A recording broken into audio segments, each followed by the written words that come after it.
Time for Money Watch at 8:18 this morning, and today's topic, money for college. As you get your tax information together, it's also a very good time to focus on scholarships and loans for your child's college education.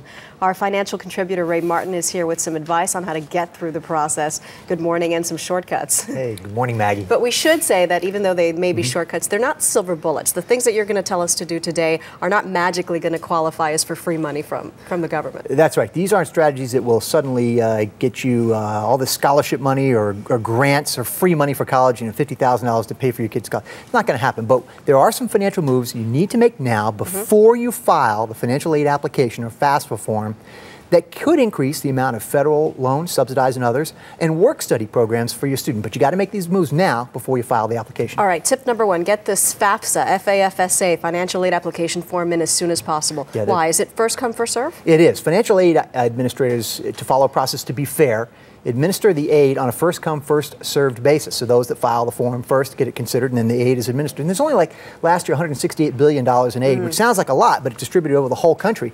And the deadline is June 30th to file the free application for federal student aid or FAFSA form. But you want to get it done earlier. The sooner the better, and get it done. So you should be getting this done like now. Today. Yeah. And here's something a lot of people may not realize. If somebody has excess savings, extra money in the bank other than their just emergency fund, this could affect them negatively when it comes to financial aid, right? That's correct. You want to keep your emergency fund, but excess savings are counted towards the expected family contribution, which can lower the amount of financial aid your student could apply for.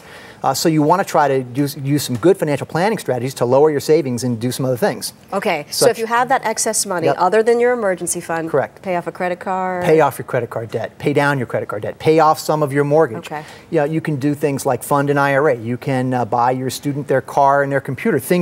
Those things aren't looked at for the financial aid process, but excess savings is counted. So if you can reduce that savings by doing good financial planning, you'll qualify pay down for debt more. And save for retirement, and buy the car now. Before you file the aid application, you'll qualify for more. All right, next. Ray says that keeping money in a bank account, in a brokerage account, any place in your child's name is not a good idea. Why?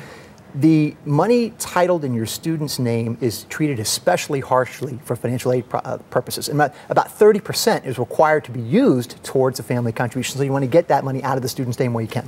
So what should we do with that money instead? One great strategy is to move that money to a 529 plan account where the parent is the account owner, the child is the beneficiary. Then it's treated as a parent's assets. Only about 6% is expected to be used. A lot of people don't know what a 529 is. An education savings plan account that most states sponsored. Even better, have the 529 plan account owned by a grandparent with the student as a beneficiary, and none of it is looked at for financial aid purposes. Okay. It's a great strategy. Also, if we get our taxes done immediately, how will this help us when we apply for financial aid? When you fill out the financial aid application, you should use exact figures from your 2009 federal tax return for figures for taxable income and for tax liability. If you don't have your tax return done and you estimate those figures and you estimate too high for taxable income, you could get less aid. So I tell people, do your tax return this Saturday morning, have another cup of coffee, then do your financial aid application right there. So get those taxes done I was going to say do your taxes Saturday, do your financial aid Sunday, but you say do it in the same day, do it all quick. Then you'll have your tax return right there when you fill out. You just go to fafsfa.ed.gov to fill out the financial aid application. You'll have your tax return right there handy to fill out the figures. All right, great. So we've talked about what we can do this year to apply for financial aid.